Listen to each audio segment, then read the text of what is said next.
In April, they'll be doing something similar, but in one of the remotest places on Earth. Baffin Island in Canada's Arctic is somewhere the Army has never sent soldiers before. Now an expedition is to go there called Arctic Mountaineer. That's because, as well as skiing, there'll be serious mountains to climb. There's a small risk of encountering polar bears, even though they look cuddly. I don't think they'll be cuddly in real life, so we've got to put out deterrents for those. And the actual environment is probably our biggest risk, the cold, the constant living in that environment. You haven't got any shelter to go to. We're living in tents, camping on ice.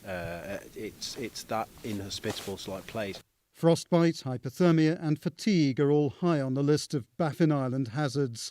It's adventure, it's all about exploring uncharted territory really for the British Army to date, and about challenge and putting individuals in an environment which as closely simulates a battlefield environment as you can get without actually going to war. In an accident or emergency, the nearest medical facility will be 12 hours away. Initially, the team will have to deal with any situation themselves. When you're ski mountaineering on Baffin Island, there is going to be a risk of things like, someone can do something as simple as catch an edge, take a tumble, and actually end up injured from that. And maybe it's something as small as a twisted ankle, which, on the pistes in Germany doesn't matter too much, but out there suddenly turns into a much bigger problem. The greatest fear is being buried in an avalanche. Everyone will have to wear a tracking device and be able to detect the signal.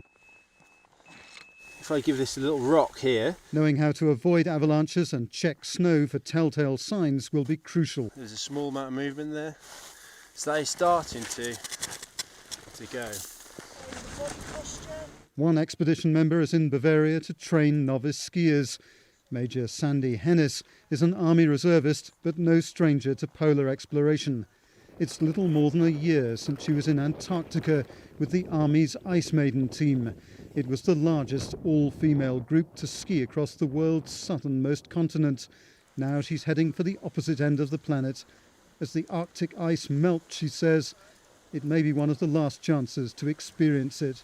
It is really important that we look after these places that we go to. We have a responsibility for people in future generations, and we will still make some small impact to go to these places, but you try and limit that as much as possible. We carry all of our waste out. In Antarctica we carried all of our waste out. In certain places actually we carried our own human waste out as well, so to make even less of an impact.